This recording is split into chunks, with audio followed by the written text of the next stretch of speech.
everyone, and welcome to Big Red Homestead. I'm Josh, that's Caleb, and today we have a ton to talk about. It's Nebraska full seasons predictions. We're going in depth on every single team on the schedule, breaking this down and really going through what's Nebraska's most likely scenario, best case scenario, and everything in between.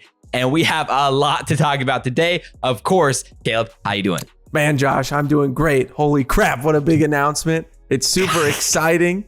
The new brand, the beautiful Big Red Homestead. It sounds nice. It looks nice. It feels great. And man, it's not just the name or the logo. We have so much to talk about, to move forward in. We do. And then a video. We do have, I know, it's ridiculous. It's ridiculous. A lot to do. So we do have some big announcements. Obviously, the new brand. So we're got to get used to the new look around here. Big Red Homestead. We've been backseat sports for a long time. It was just too bland, too boring. It didn't really connect with, Nebraska or the culture of Nebraska or the fandom at all. And so we wanted something that we could kind of connect to a little bit more and have some fun with. So there's a lot coming down the barrel here. We have a new Patreon coming out. Be on the lookout for that. That's going to happen before the season, as well as a Discord community. And we're going to have some clothing coming your way as well. So we're really leveling up here. And so you're going to be able to support us. It's kind of been a side hustle for basically over 5 years now. Wow. And so we're really trying to level up now and take it to the next level. So we really appreciate you guys, and all the support and all the comments have always mean a lot. And so today we're finally doing it, and we're breaking all the YouTube rules with way too long of an intro before we get to the juicy part of this video. So thanks for hanging with us. We appreciate it. And there's a lot more coming this season. And so stick around. So with that said, we're going into this Nebraska predictions video. And of course, when you're talking about Nebraska predictions video, you got to start talking about Nebraska. And so this is an interesting year for Nebraska. We'll stick with the odds first here. Vegas has us at 6.5 wins going into this year, which is, I would say pretty optimistic. The fans, the money are probably betting it up a little bit. It opened up at around 6 on most websites in the offseason early in the year. Bet up to about 6.5 now, which does have a plus 120. So that means it's not favored. Probably the line's closer to 6.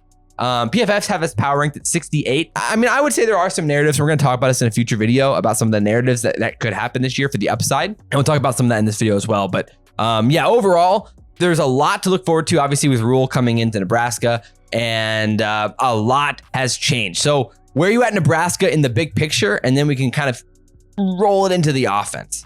Well, I'm feeling great as the two-time reigning most accurate Nebraska football analyst in the universe. I'm feeling pretty awesome. So you can just pencil these down. I'm not a financial advisor, but you should bet also the farm. Most humble. You should bet the farm on what I'm saying right now. So You mean bet the homestead? The homestead, exactly. Oh, that was the homestead spread. Nebraska's 6.5. The homestead on the spread. Season. We're already fumbling the bag. Dang it. I mean, Rhule's background, we don't have to go through it too much, but Rhule coming from Temple to Baylor, where he turned around Temple in basically 3 years. The first 2 years were a little slow, went 2-10, then 6-6. And then at Baylor, it was a similar situation, although he was taking over the biggest dumpster fire of allegations in the Baylor Penn world. State. So, right. I mean, shout out Penn State. But I mean, he went 1-11 that year one at Baylor, but then went 7-6, then went 11 wins the third season in appearance in the Big 12 championship. So, it does feel like Rhule has been setting the expectations to be realistic this season, not ignoring this season, but he's definitely prioritizing the future. Yeah, something we've really seen again, sending guys home for not making weight. He has a high standard. He expects it for everyone. He expects it for himself, as we see him talk about in, all those behind the scenes videos as well that they've been showing. Which have been absolute gas. Yeah, just been loving that. And there's just been a lot of moves because of it. And the latest one has been Xavier Betts, as we've all seen, him exiting the team. It's a big loss. Again, another guy like Miles Farmer, who you slot in to start the season. You feel like they're going to be a solid starter for you. And so now it's just next man up mentality, as they all been talking about. It looks like IGC, Isaiah Garcia Castaneda, is probably going to fill in that role. And then, a lot of room for the freshmen as well. Again, Malachi Coleman, who I said, would start the first game. It's looking more and more likely as we've seen these exits. So your bet is starting. I mean, not talking about just big break for your bet. Just, no pun intended. Again, my crystal ball, the clairvoyance that I have, it's just, I'm all knowing. Yeah, wow. Amazing. So, okay, let's start here. I mean, last year, obviously, for Nebraska was ugly. It wasn't great by any means. The offense was fine. Obviously, the big change this year is, of course, bringing in Jeff Sims. Casey Thompson's gone. And the offensive line should be moderately improved. But there's a lot to still be desired with the changes on the offensive side. And especially trying to replace the production of Trey Palmer and the connection, that mystical connection that Casey and Trey had that single-handedly won us some games last year. Iowa. So, I mean, yeah, and like kept us in the games like in Purdue and things like that. So where are you at with this offense right now? Yeah, I mean, looking at our offensive line, the addition of Ben Scott from the transfer portal, besides Jeff Sims, probably the biggest addition to the team. Again, actually a guy who's seen plenty of playing time and again, at the most pivotal position for the offensive line in center. And then you look at the guy like Norton Newley, who again was ineligible last season, but now is going to be able to play for us. That alone, again, is two big additions to our team. But then you still look at, there's still plenty, we needed more guys from the transfer portal, just to be honest, in our offensive line. We needed a full transplant of the whole shebang. But and Teddy Prohaska, again, another would have been a great addition, but he's kind of keeps getting banged up. The problem was we were so excited about the potential of Turner Corcoran getting hidden inside at right guard. Yes. We're like, okay, this is good. He's got the size to be great, but he's just so unathletic, he gets burned on the outside. But now with Prohaska's injury, that means Turner's back at left tackle. He's been there all of this fall. And so it's going to be Turner Corcoran out there week 1 against Minnesota at left tackle. So, I mean, again, Norton Newley, like you said, he was our best offensive lineman 2 years ago. He'll come back in at left guard and definitely improve the situation from last year. 100%. But, I mean, when you still have Turner and Benhart out there, it's hard to imagine it's going to be unbelievable, especially in the pass block games. The biggest narrative, I think, for the offense is how we're going to run the ball this year and utilizing Jeff Sims versus what Casey Thompson brought to the table. And this is something that, I mean, Rhule and Satterfield have talked about. They want to play to the team's strengths. They want to play to the players that they have. And so I think we're going to be, we're going to be a run heavy offense. We're going to be an offense that mixes in a lot of like this like West Coast hybrid pounding the rock type of game with a lot of creative gadget type of plays with these wing backs that they've been utilizing and showing off with like tight ends like Junior and Bonner and all of these things. So it's going to be a strange offense to watch this year. It's hard to exactly compare how it's going to look to last season. Not as explosive. I guarantee you that. Yeah. I mean, that's the thing. You're going to lose the explosive plays, but maybe you could see a more consistent run game that could help balance some of that out. So there's just a lot of question marks. And that's what's been so tough about this transition period with losing players is, you don't know what to expect fully with this offense, even though there's a lot of potential, positives. Like with a guy like Billy Kemp coming in at slot receiver, who looked like he had a really good connection with Jeff Sims in the spring game where he was just tearing it up. But again, at the end of the day, it is the spring game. And same with Jeff Sims. We're banking on, like if you want to check out our Big Ten quarterbacks video, we'll reference a lot of those guys, of course, in this video. Jeff Sims, we're projecting improvement in the passing game from what we saw at Georgia Tech with which he was in one of the worst situations, offensive situations in the country at Georgia Tech, which is a big reason for why he transferred. So I do think there's a lot of narratives for why he could improve, but again, we're sitting on ifs. And that's where you get into this difficult scenario with the offense as a whole. And we can improve so much. I mean, we were 115th last year in yards per rush attempt at 3.3. We have some exciting running backs too. I mean, Gabe Ervin, keep seeing the hype out of camp, and we still bring Anthony Grant back, who showed great flashes in that first half of the season. I mean, that's a respectable Big Ten 1-2 punch. Like, it's not a bad one.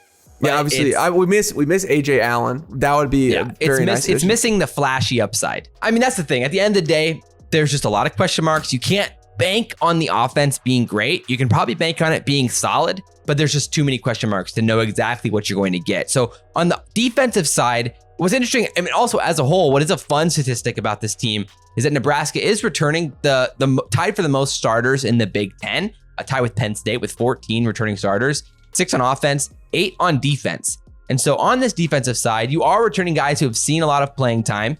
You're returning guys who are experienced, but again, it's guys who may lack the talent or the upside to be dominant in a lot of those cases. So, I mean, where do you stand right off the rip here with replacing the NFL production that we lost on the defensive side?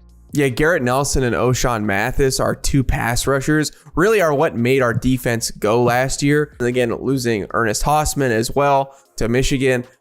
We lost most of our best players. And so that's just what's so interesting. Or even on the offensive side, where we bring a lot of guys back, it's not like they're the guys that you wanted to have back as much.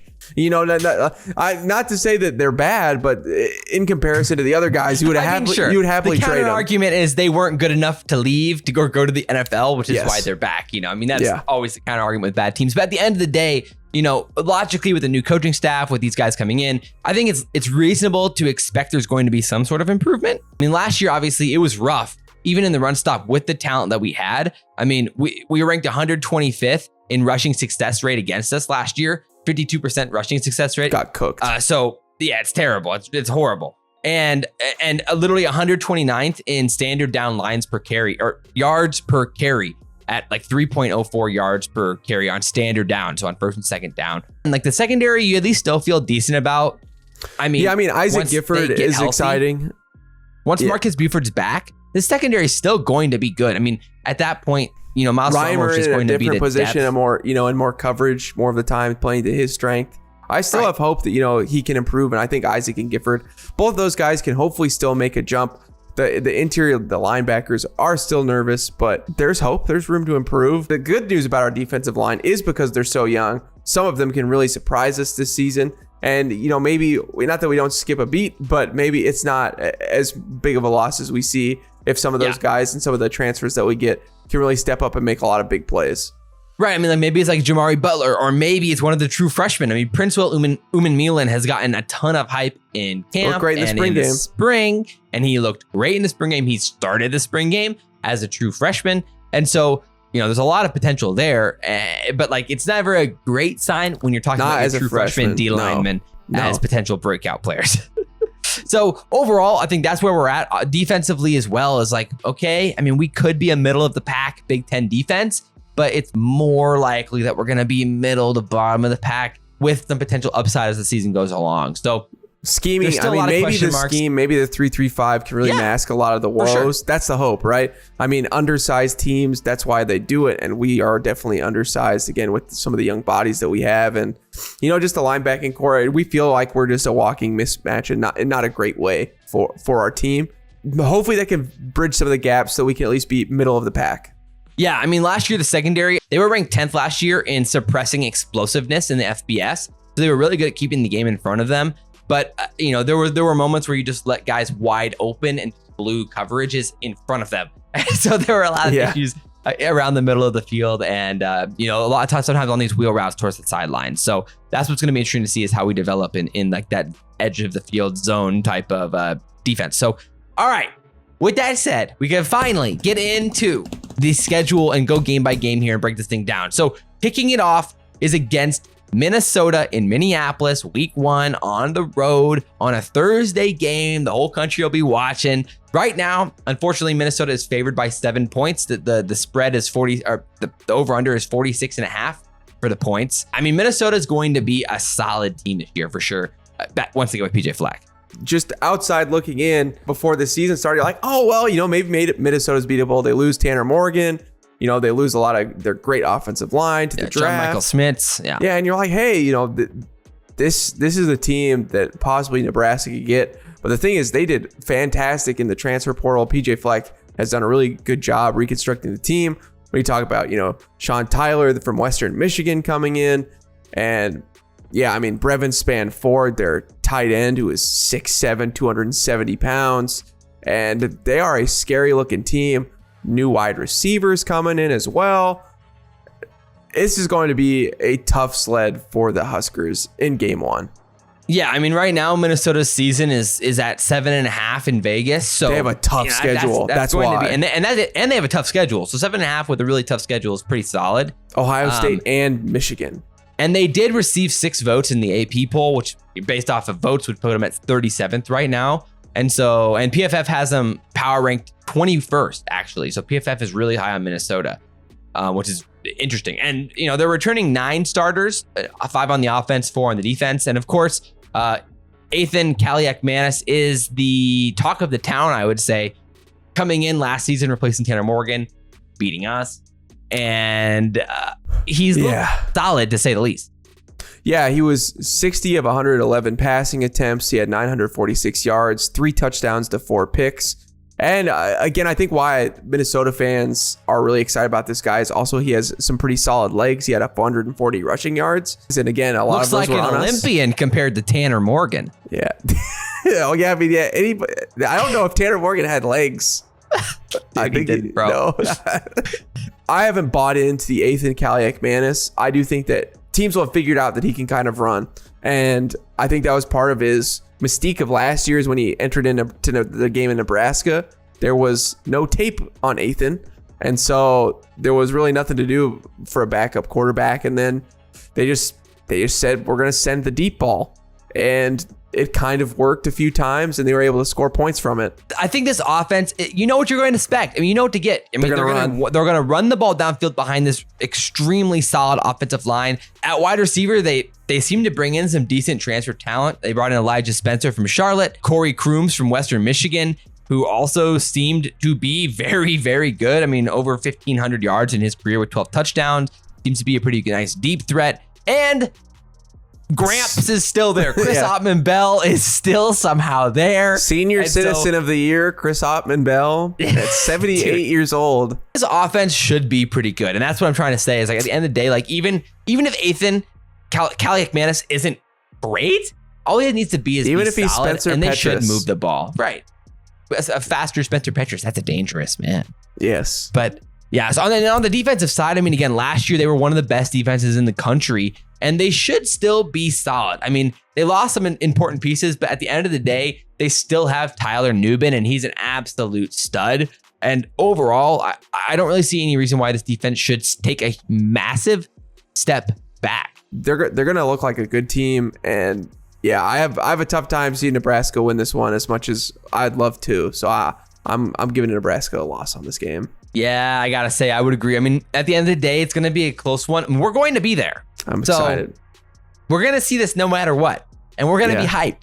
And I do think Nebraska has a chance in this game. I mean, the first game of the year, we always have a chance from baby. Nebraska, a new team here with Matt Rhule. Anything's possible, truly. But the spread Ethan, again, the lights are just too bright. Man throws 8 picks. Yeah, it's possible. I mean, again, it is. And like our defense was good at, our defense forced turnovers last year and kept the ball in front of us. So it's possible. But at the end of the day, the run defense is the question for me. And the 7-point spread is tough. I might take Nebraska, honestly, in the 7 points. But I will pick Minnesota to win the game in a close loss. So a tough start for Nebraska on the road, although we hope that's not the case. So at Colorado, of course, is the second game of the year.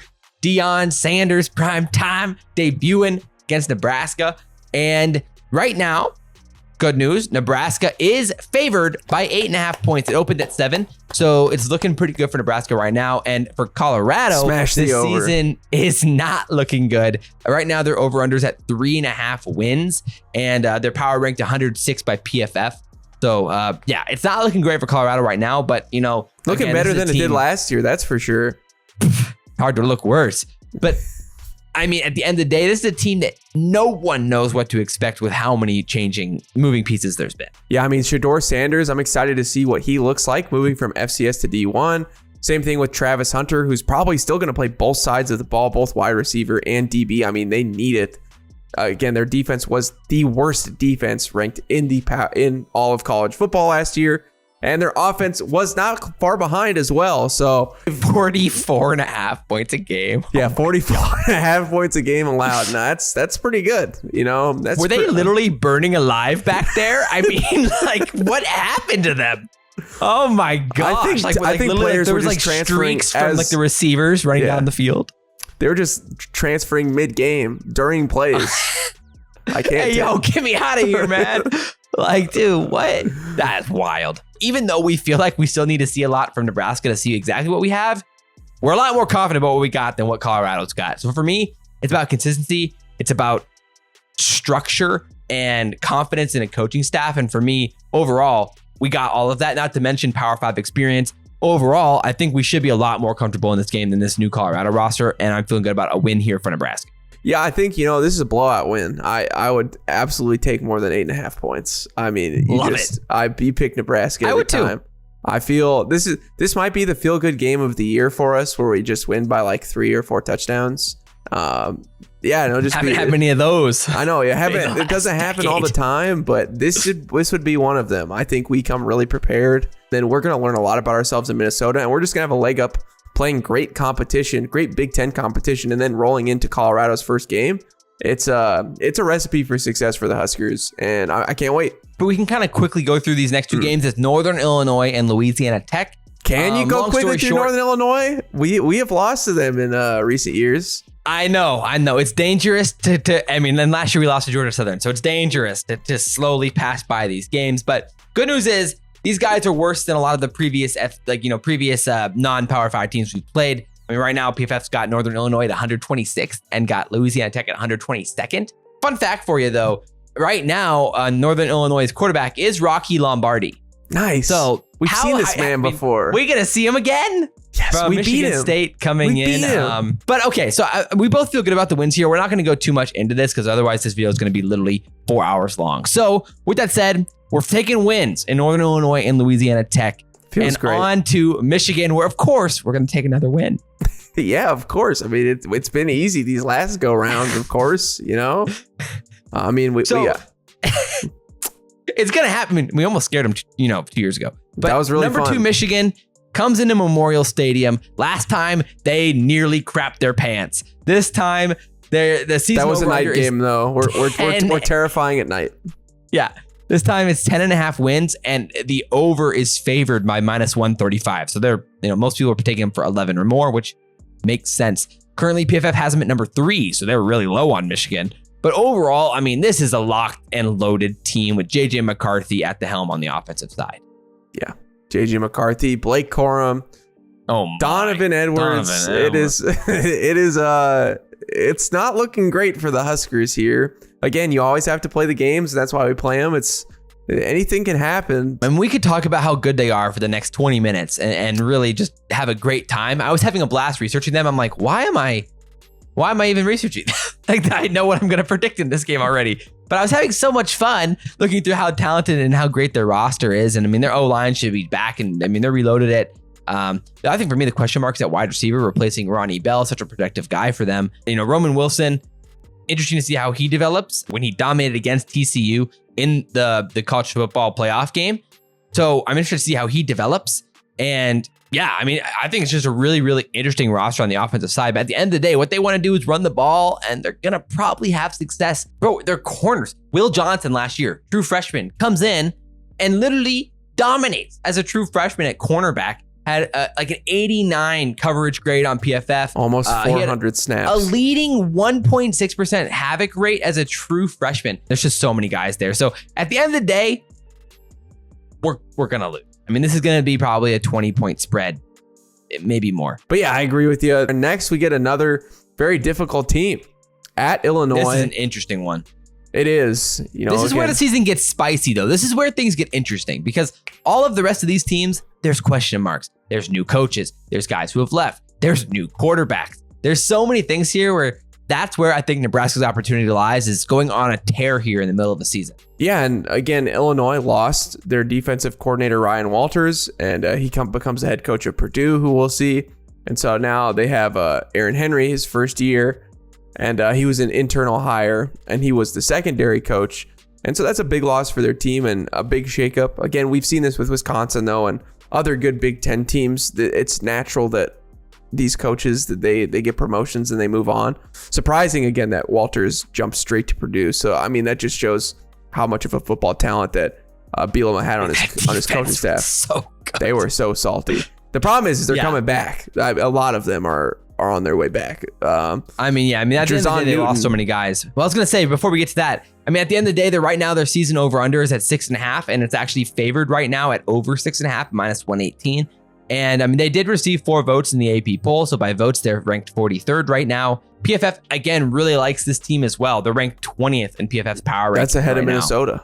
ahead of Minnesota and projected for 7.6 wins. So they would take the over on that pretty heavily. So yeah, there's a lot from PFF perspective. There's a lot to like. I think there are a few more question marks though than maybe what you might assume on the surface after how good they were last season. Yeah, I mean, their secondary really got torn up again. Witherspoon's gone, Martin's gone. Yeah, Sidney Brown is gone, and then their running back as well. Chase Brown is gone. I mean, Isaiah Williams, they're going to lean on him heavy like they did last year. The QB turned wide receiver. He had 82 catches last year, and he caught 82 Big passes. Ten leading.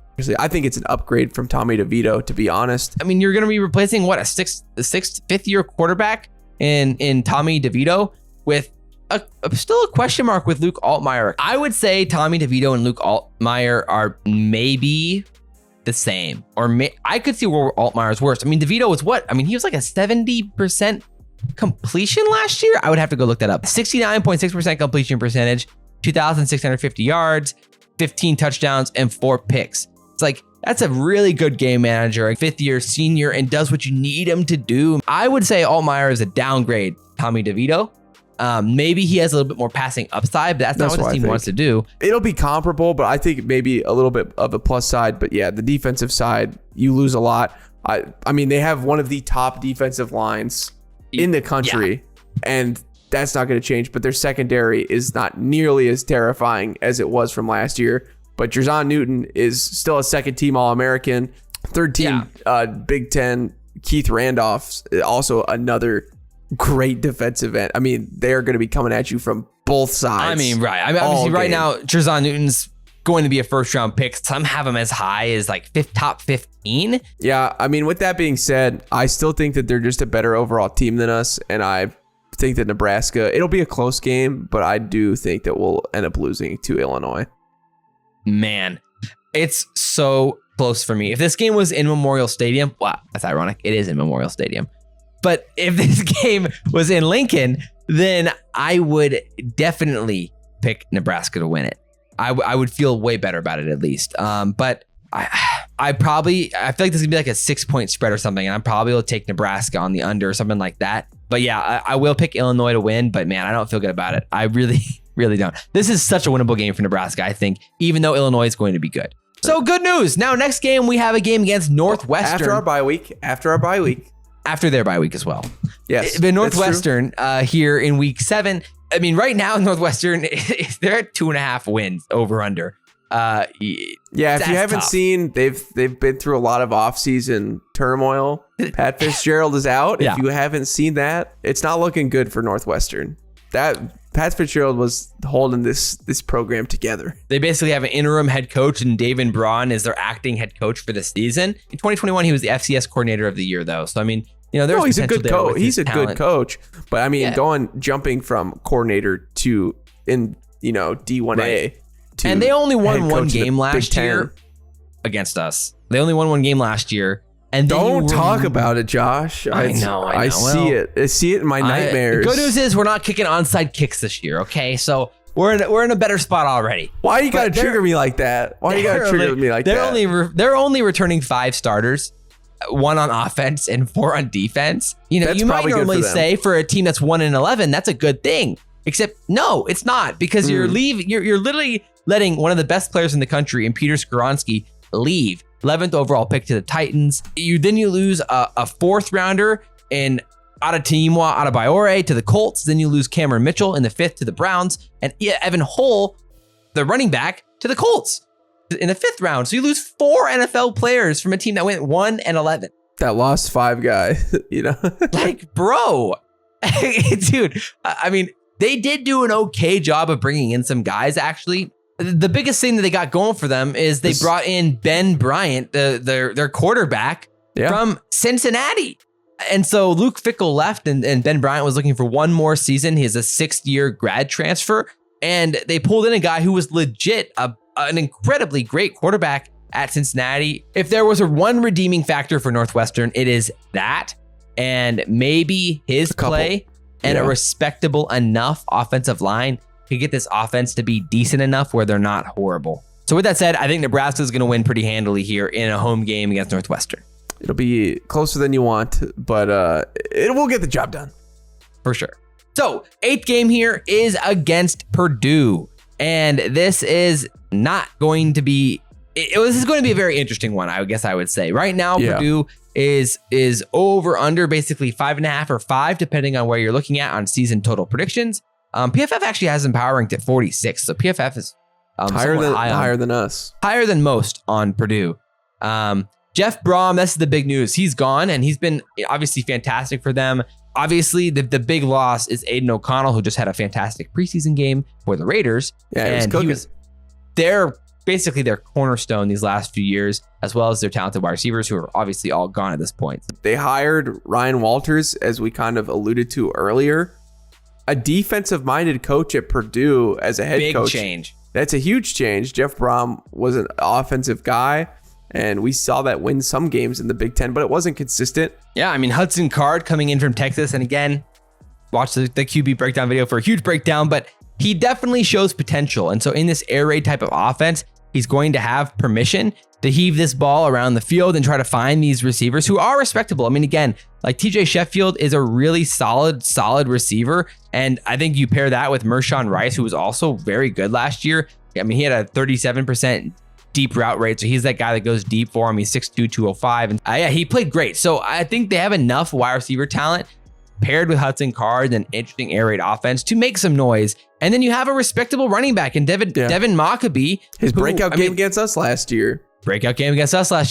And yeah, I mean, he was a true freshman last year and absolutely dominated. So 5 yards had per 1,000 carry. yards. And yeah, 1,000 yards, not playing every single game. 45 targets, 32 receptions. I mean, man, he did it all as a true freshman, like absolutely insane. So he's a force. Yeah, I believe this is a tough game. I have Nebraska losing this one. Oh, really? I just think they have more talent than Nebraska. At the end of the day, I think that they're gonna field a little bit more of a complete team. I mean, fair. I think for us, like at this point in the middle of the season, I would feel pretty good about Nebraska, and so I had gone back and forth on like where am I at with this game, like and kind of weighing both those pros and cons.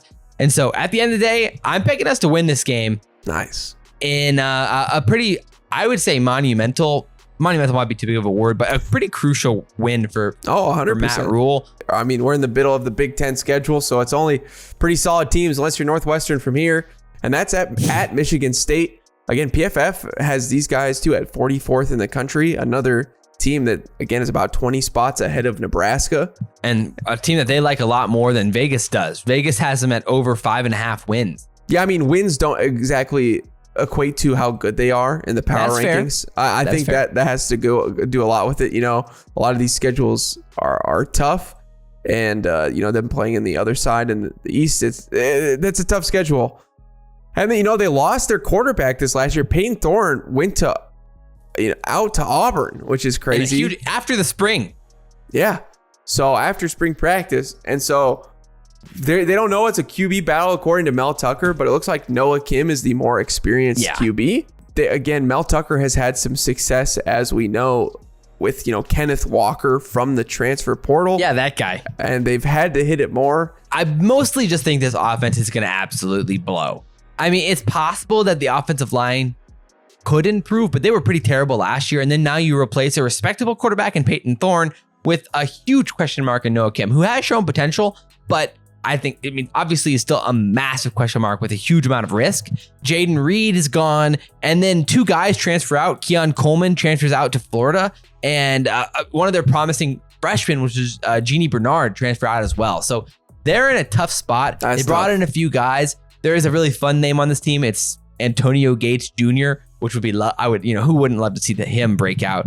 Facts. But yeah, it's interesting. Some of Michigan State's defense is really strong, but other parts of their defense are very weak. Again, they allowed a lot of passes, a lot of short passes. Their passing success rate was 127th in the country, 49% of the time. So again, if you have a quarterback that throws at a high clip, it could be a very long day for this Michigan State team. Their best part of their team is the linebackers with Cal Halliday and Darius Snow. I mean, those are big, strong names that have done great things in the Big Ten this last year. Yeah, they're nice. They're nice. I mean, at the end of the day, though, like I said, this team they have question marks all over the field. Like last year, their secondary got torched. They had a lot of problems. In my opinion, this is going to be a slugfest type of game for Nebraska, where like you're playing against a bad defense and a pretty terrible secondary, one that I don't think is going to get much pass rush either. To me, it plays to some of our strengths, allows us to take some shots downfield. And overall, I think we're going to open up the playbook in a game like this. Again, middle of the season, I think Nebraska is going to be starting to find our rhythm here under Matt Rhule.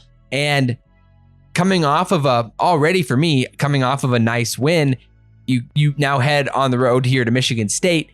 And I see us winning this game on the road in Michigan State. And this is a big road victory. Nebraska has not seen very many road Big Ten victories over the last 5 years. So just that alone would be a big time statement for Rhule.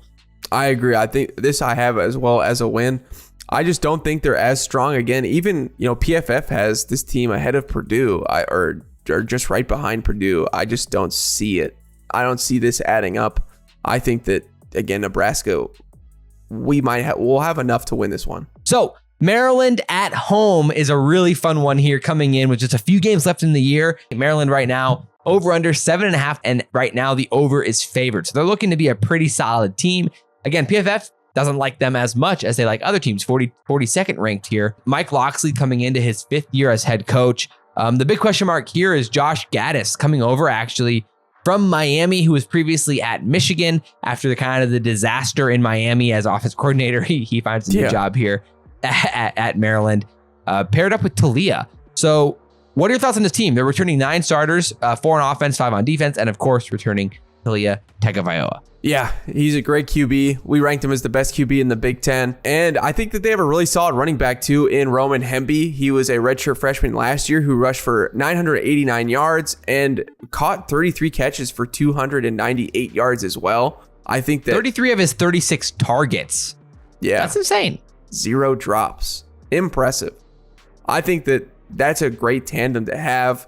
And this offense is going to be fun to watch and hard to stop. Last year, the offensive line was just so bad. It allowed 43 sacks last year. Like, Talia was getting absolutely assaulted back there in the pocket. So he was running for his life most of the year and made the most out of it. Obviously, they struggled against some of the best teams in the Big Ten, but often against the mediocre or bad defenses, they were absolutely torching them.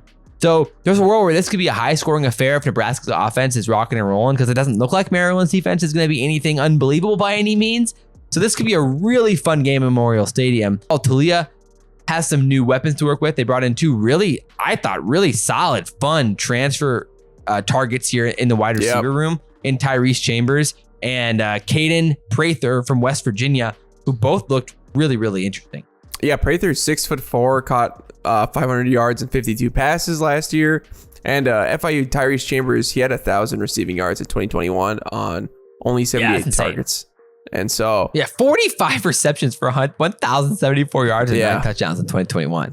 So he has potential to blow the roof off. And so with 2 guys who obviously are downfield threats, paired with Talia, this could be a dangerous offense. So I think at the end of the day, the offensive line is going to be the factor for how great this offense could be. Yeah, I believe this is going to be a very fun offense and a high-scoring game that Nebraska is going to have to win. Nebraska will have a tough time with this offense, but their defense has some weaknesses.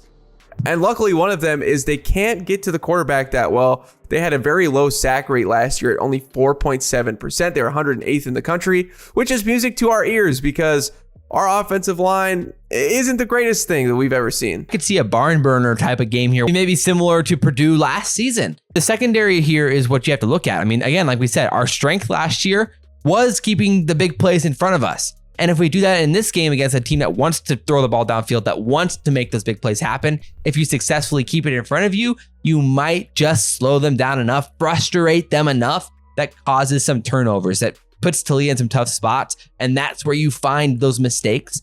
And I think that's probably the best argument. Matchups make for fights. A Nebraska and I believe here. We have the right matchup. Like, this is the game I may have the most interest in on the whole season for how this plays out. But at the end of the day, I do think that Maryland's offense is going to be a little bit too much. At the end of the day here, I'm taking Maryland in a big time scoring game here. It's going to be a fun one.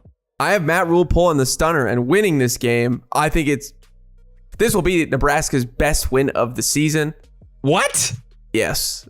I have Nebraska pulling off the upset in Memorial Stadium. Wait. What is why? I mean, is it because it's at home, or like what's the narrative here? It's at the right time. They don't have a great defense. So I think the wide receivers that they brought in are good, but I believe our secondary will be able to stop them. I think the 3-3-5 is going to create a lot of problems, and we're going to be able to stop the sophomore running back. Wow, that's wild. I didn't see that one coming. Jeff Sims' best game. Loading up. With that said, we're on the road now to a very difficult game. Number 19, Wisconsin in Madison. Right now, the over-under is over 8.5 wins for the Badgers, and it's favored. So Vegas is liking Wisconsin this season inside the Big Ten West, and PFF has them at number 38 right now.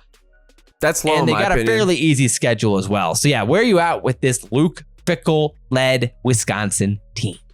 Another first-year head coach that Matt Rhule faces off against. I really like this Wisconsin team this year. They look poised to do really good things. I don't like them, but I despise them. You love them. Oh, yes. Okay. The truth comes out. I hate the Badgers, but you got to respect that they are looking nice. I think Tanner Mordecai, man, he looks like the real deal.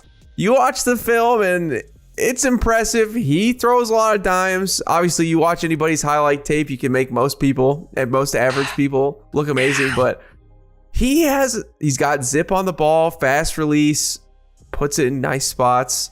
I gotta say, if Tanner Mordecai does come out and dominate, like I know Paul Pierce is the truth, but I will be tempted to call Tanner Mordecai the truth if he ends up dominating. The truth. I mean, it might just have to happen because it's fun to watch his SMU highlights. And if he comes and does it inside the Power 5, inside the Big Ten, I mean, man, he's going to be the truth. So, and so then if you look at Phil Longo, who he's bringing as offensive coordinator for North Carolina, who of course was paired with 2 NFL caliber quarterbacks in Drake May and Sam Howell these last 2 seasons. I mean, it feels like a perfect combination. And haven't even mentioned the talent they've brought in at wide receiver. So, oh man, this team's looking great. And we haven't even talked about their defense yet. Yeah, on the defensive side, it's impressive. Their linebackers, just like Wisconsin usually are, is their strength of the team. And Mema Nagjameda is one of the better linebackers in the country. He had a 90 grade on PFF last season, 47 stops, 4 pass blocks, and an interception. 25 QB pressures this last season. And they even lost a lot, including, Nick Herbig. And I still think that they're going to just have, besides Michigan, we'll probably have the best linebacker core in the Big Ten. There's just not very many holes on this defense. I mean, maybe you could argue the secondary is at least questionable. And that's probably where you have to look at it. But at the end of the day, Wisconsin's a dark horse team. And we didn't even say Braylon Allen's name yet. Right. I mean, he's the unknown. He's the one that you shall not name. Yeah. He's too dangerous. How dare you say his name?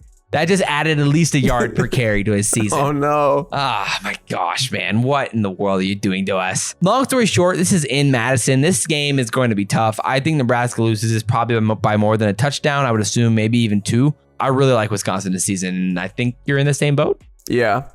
If Matt Rhule somehow pulls this off, you might as well build him a statue now because we're winning a natty very shortly if that happens. I mean, that's the fun thing is that, Rhule has some games this year that have statement potential. The final game of the year, surprise, surprise, is against Iowa, and it is is in Lincoln this year, which our is favorite losers. Great sign.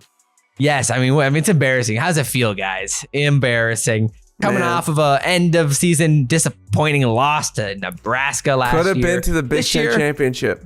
It got hurt. Their season sitting at 8.5 wins, also favored with the over there at -105. So, right now Vegas is neck and neck between Wisconsin and Iowa, and it does kind of feel like that. And they're going to be a solid team as well, especially with the additions on the offensive side. So they're returning 7 starters on offense, 5 on defense, 12 overall, which is pretty good for them. But obviously, they're not returning. This is addition by subtraction. They're not returning Spencer Petras. You will be missed. You will be missed, sweet prince. Yeah, you're my favorite Iowa quarterback. If I was going to get an Iowa jersey, it'd be Spencer Petras. My hero. Yep. They're bringing in Cade McNamara from Michigan, and it feels like just the perfect fit, like the princess ball here. Just the perfect, just game manager for Iowa to run their offense and patch the holes after losing a really, really talented group of it's so boring. 4 NFL players. Exactly. So what are your thoughts on this Iowa team? Let's start on the offense. Yeah, we got Caleb Johnson back at running back. He had 5.2 yards per carry last year, 779 yards and 6 touchdowns. Probably at 779 yards. That was probably all of their offense this last year. I mean, that was probably every inch of it. I don't know. That might be a typo. I think it was more like 440 or something. Yeah. It was tough. But yeah, I mean, again, like the offensive line should be very, very, very good this year. I mean, they're returning every starter from last year, and that's going to matter. I was not going to have a bad offensive line for 2 years in a row when all 5 are returning. And then they're also bringing in a 2-time All-MAC guard here in Rusty Feith. So like they should have even more talent up there. One of the better probably Iowa offenses over the last few years. So not saying that with the defense, low bar. That is a low bar. But, at the end of the day, like you're pairing that with the defense that is losing, first round talent in Jack Campbell, Lucas Van Ness, and third rounder Riley Moss. So like that's not talent that's easily replaced, but they do have a lot of guys out there that are still fantastic. Yeah, Cooper DeJean's coming back. Was maybe one of the best in the country.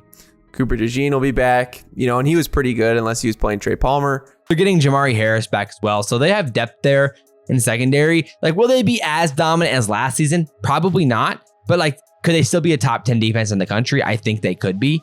And if not top 10, top 20 will be just fine because good news, the defense isn't going to have to score as many points as the offense this year.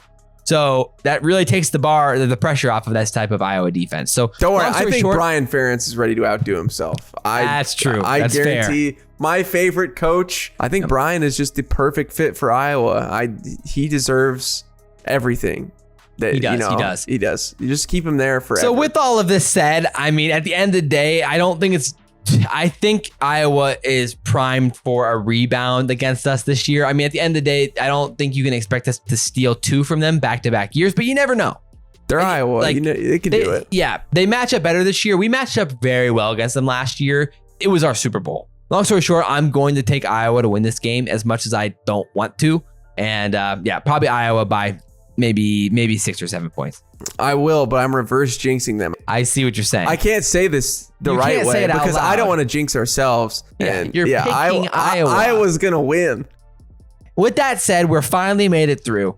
I've got Nebraska. That comes without a Nebraska at 6-6. Same here. 6 in the Big Ten. Really? Yeah. I picked Maryland. You picked Purdue. Oh my word. We actually agreed. Yeah. Wow. Oh, okay. That's crazy. Yeah. I forgot that Maryland win really threw me off. So this is the first time we've agreed in a long time. The upside here for Nebraska to me is 8 wins, where if suddenly Illinois and Maryland are kind of flops this season, then suddenly we're talking about Nebraska's opportunity to really capitalize, where basically the opposite happened last year, where like Illinois was an unbelievably great team. Purdue was extremely good. Rose. And our schedule went from being very hard or very easy looking at the beginning of the year to extremely difficult looking back at it. So this year, it's possible it goes the opposite direction and we find ourselves in a situation where we have winnable games. Like, what if Minnesota isn't as good as we think? The floor feels fairly safe considering you have, Colorado, the out of conference games, and then you have Northwestern. So to me, 3 or 4 wins is probably the floor. I would say 3 is absolute worst case scenario. 4 is a more realistic worst case scenario. And we're kind of just going to be firing in between.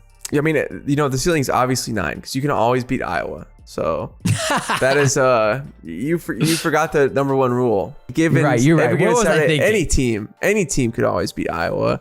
We haven't gone to a bowl game so long. We've rebranded. Literally. So when we started our channel in 2017, we have not gone to a bowl game since we started this channel. So sorry, Husker Nation, for doing that. We should leave. Maybe this is the omen. Yeah. We've Backseat Sports has ended. Yeah, we've turned a new page. It's Big Red Homestead now. We're clearly Big Red Homestead. Only winning games from here on out. So the Homestead spread to me is, I think overall Nebraska wins 6. I'm taking the over under if I can get 5.5. 6.5 makes me sad because I don't want to put money on that. No. So it's a little scary. I would not bet on that. But long story short, there it is, folks. Hopefully you guys enjoyed this Nebraska predictions video. It ended up being a lot longer, maybe our longest video of all time, potentially. So hopefully you guys enjoyed it. This is, the beginning of Big Red Homestead. So again, thanks for sticking around and supporting us. The Patreon will be out soon. So make sure to be on the lookout for that. And again, there's gonna be a lot of extra content on the Patreon. We're really juicing it up, and we'll have a Discord and a lot more. And we have a clothing brand coming. So we're really excited about this, and hopefully you guys can be excited about it too, because I think it's something that Husker fans, the Midwest, Nebraskans can get behind. Hopefully not just, Nebraska football, but really just as a whole. So something we've been putting a lot of love and effort into, and hopefully you guys can get behind it with us. And we really appreciate all the support and all the kind comments. It goes a long way in supporting us and talking about Husker football as much as possible. So we really appreciate that. But as always, guys, I'm Josh. That's Caleb. This has been Big Red Homestead, and we will see you next time. Go Big Red. Go Big Red, baby.